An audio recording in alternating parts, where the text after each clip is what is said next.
Hi everybody, welcome back. It's Amy. In the previous couple of videos, I've been talking about stress. I've been talking about what stress was. I've been talking about the many sources of stress. And today I'm going to cover some of the effects of stress.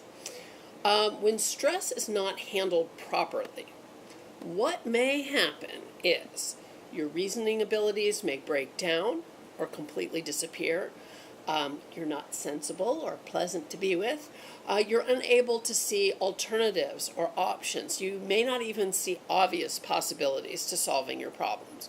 You may act unwisely, not using your usual judgment or your experience as a tool.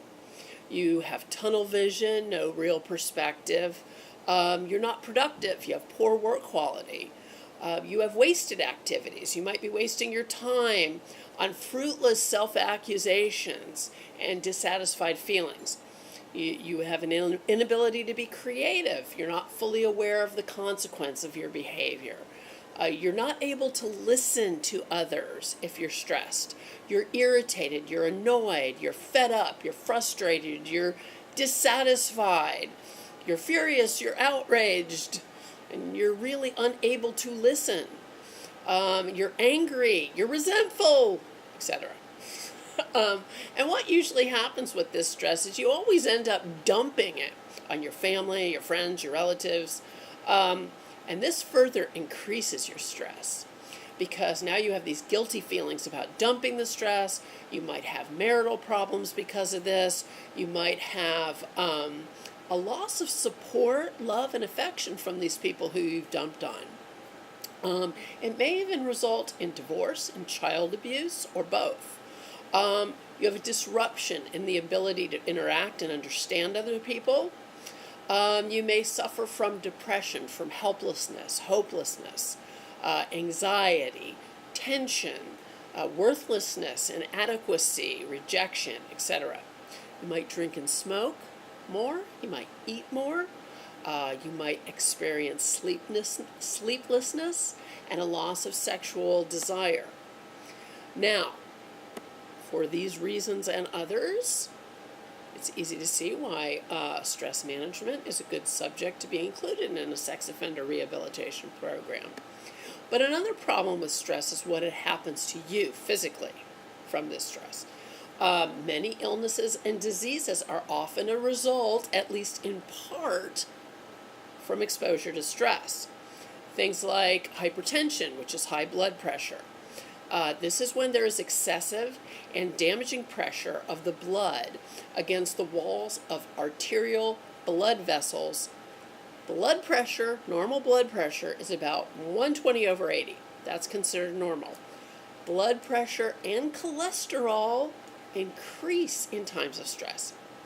Then there are strokes, and this happens when there is a lack of oxygen in the brain from blockage or rupture of one of the arteries that supply it. Depending on the location of the brain tissue that is affected, brain tissue can die, resulting in paralysis, speech impairment, motor function impairment, or death. Then there's coronary heart disease.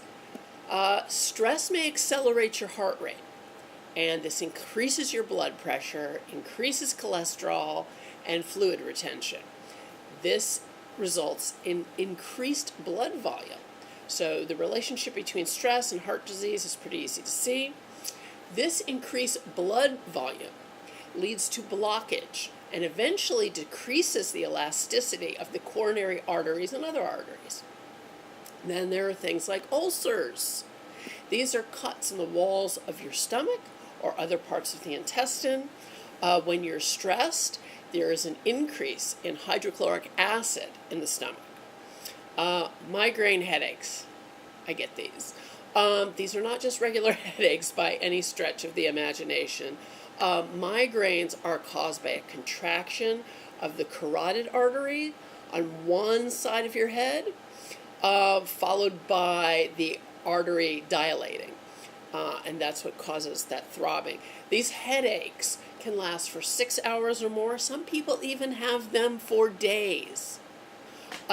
Tension headaches can also be a result of stress. These are also caused with some muscle tension along with the stress, and this can result in pain in the forehead or in the jaw or in the neck. Then there are backaches. You can get backaches from stress. Now, a majority of backaches are caused from muscular weakness or muscle bracing. This, like tension headaches, this bracing causes muscles to lose elasticity, and it also fatigues your muscles. This can result in muscle spasms and in back pain. Constant contraction of muscles is found in people who are competitive, people who are angry, people who are apprehensive. Backaches are found more in people who experience stress.